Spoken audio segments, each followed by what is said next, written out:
you what this fridge tour will and won't be. It will show you how to use up leftovers, eliminate tossing out fruits and veggies that are close to expiration, and show you how to get healthy, mostly made from scratch meals on the table faster, with less mess and stress. But this fridge tour will not be an endless parade of market-made brands because, well, I mostly make my own condiments. And it won't be a fridge tour focused on being pretty because, I need mine practical. So that's why I show you how to prepare a week's worth of meals with what's in here. And probably to disappoint you even further, this tour is not going to be after I've done a huge grocery haul. Nope, this week I picked up just a few fresh ingredients that totaled less than $30. If this is our first time meeting, hi, I'm Cassandra from the blog becomingafarmgirl.com. I'm here to help you start canning and preserving your own delicious ingredients right at home and show you ways to use them in meals your family will love. Let's get to the tour, then I'll show you some of the tools I use and show you all of the meals that I can make that you can too when you have a mostly from scratch fridge.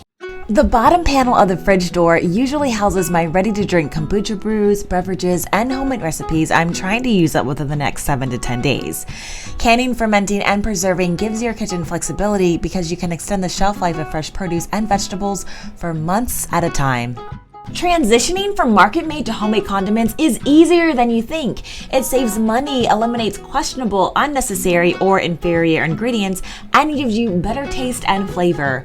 I'll also link my video showing how simple it is to make 7 store-bought condiments right at home.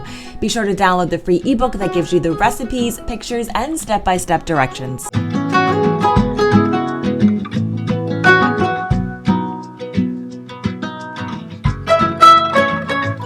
Now that I'm making my own homemade butter, I can create boutique blends for pennies. I'll often make a garlic butter, sage, and thyme butter that uses fresh herbs from my garden and create an unsalted butter blend. Whether it's seasoning a cast iron skillet, meat, veggies, or bread, nothing beats homemade butter. The main shelf of my fridge contains more basics and seasonal produce and ferments. A real from-scratch fridge is ever-changing, and this week my stackable airtight wet jars are storing a mixed green salad, crunchy fermented onions, another recipe in the ebook, and a few that are intentionally empty for leftovers. Glass swing bottles store staple liquid ingredients like orange juice, half and half, buttermilk, and lemon juice, and helps keep a clutter-free fridge that allows me to easily monitor the quantity of any item.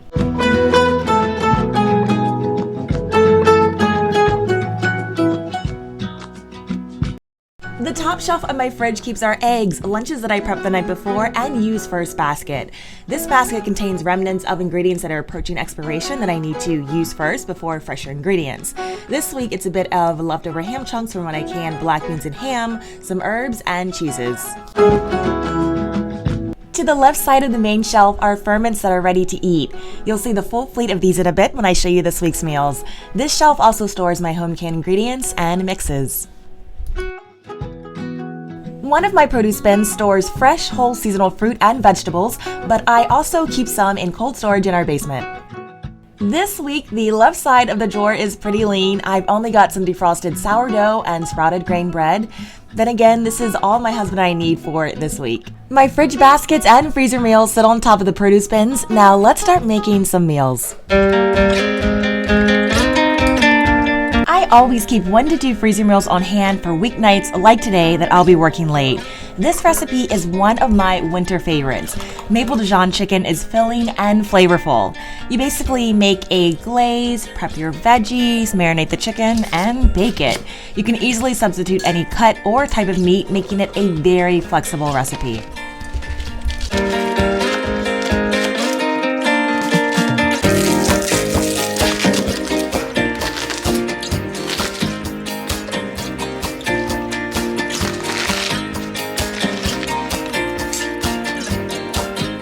Since a quick marinade rarely penetrates deep into the food, ditch the spoon and use your hands to massage as much of the surface of your veggies as you can. Transition your veggies to a pan, then top with your chicken and pour over the remaining marinade. Pop it in the oven and prepare for your house to smell scrumptious.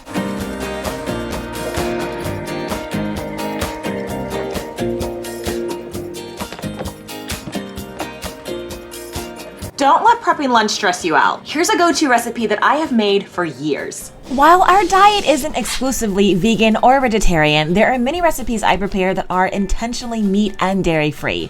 I've really enjoyed America's Test Kitchen's plant-based cookbook, especially the chickpea salad sandwich recipe.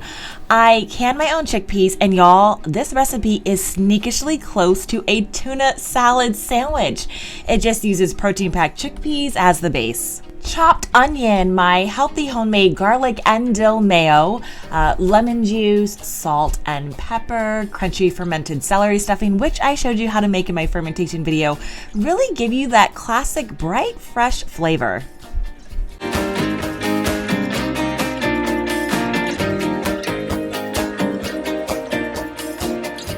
I batch cook our lunch recipes for the week and do just light assembly either in the evening or in the morning. I've had this tin container which doesn't retain stains or odors for 5 years and I love it.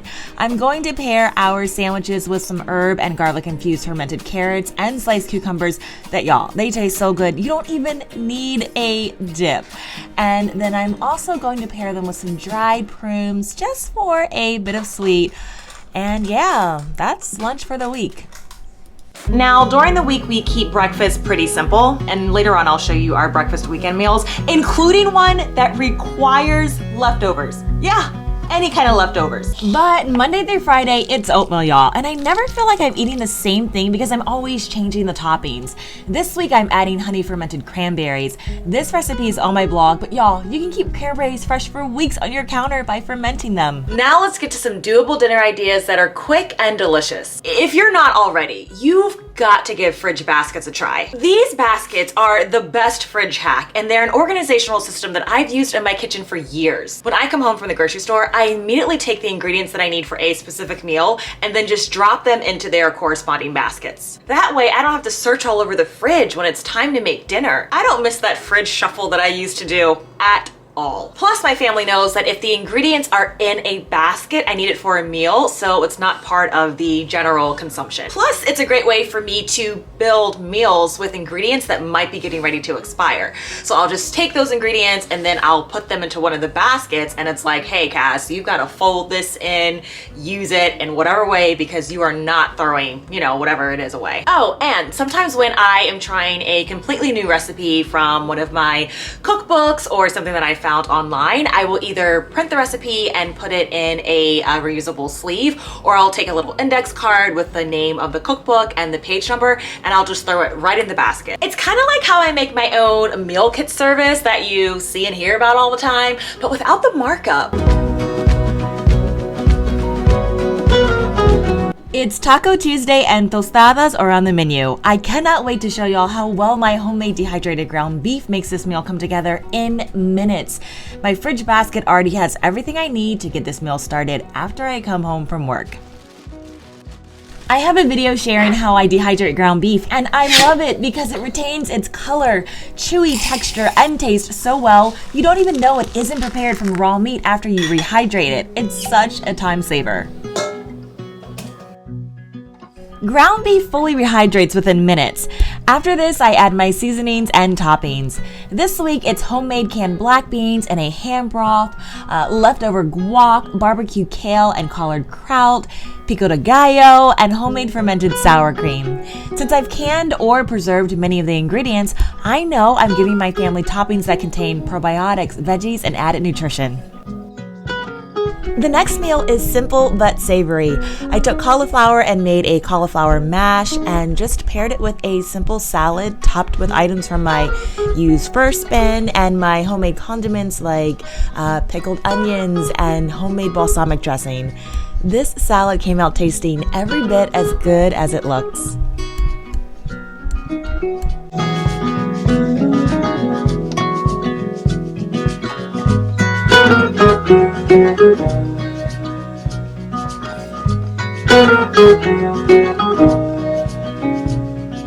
This night, my home canned goods are the base of the meal.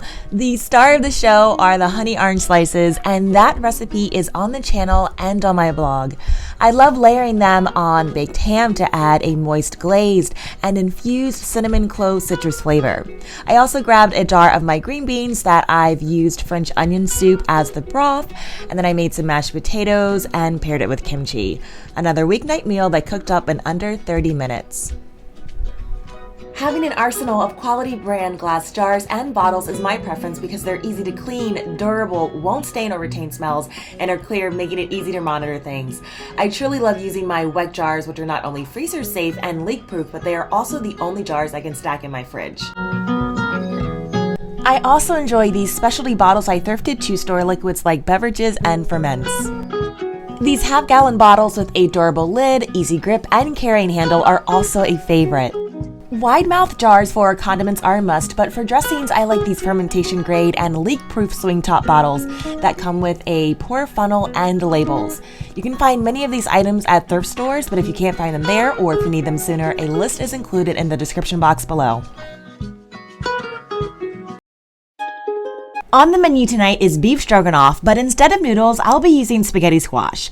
I also grabbed some milk, home canned chicken broth, mushrooms, and French onion soup because I'm going to make my own mushroom soup that is infinitely better than what's in a tin can. To these ingredients, I'll add flour, seasoned salt, and celery, but of course, I'll be using fermented. While the spaghetti squash bakes, I'll cook my meatballs in the crock pot, but once the squash is tender, it's ready to soak up the meatball stroganoff sauce. I added some parsley for my use first basket, and whew, this was so good. A few years ago, I started making leftover breakfast quiche that uses or combines portions of what's left from meals in the fridge.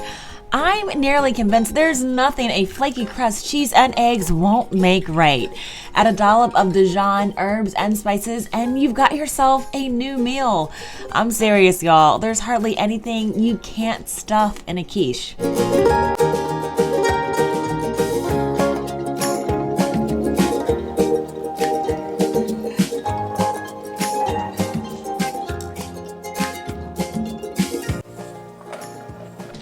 And since I needed to use up my fresh buttermilk and had homemade butter in the fridge, biscuits for breakfast made the menu. Topped with apple filling, I couldn't think of anything better on a cold, cozy weekend winter morning.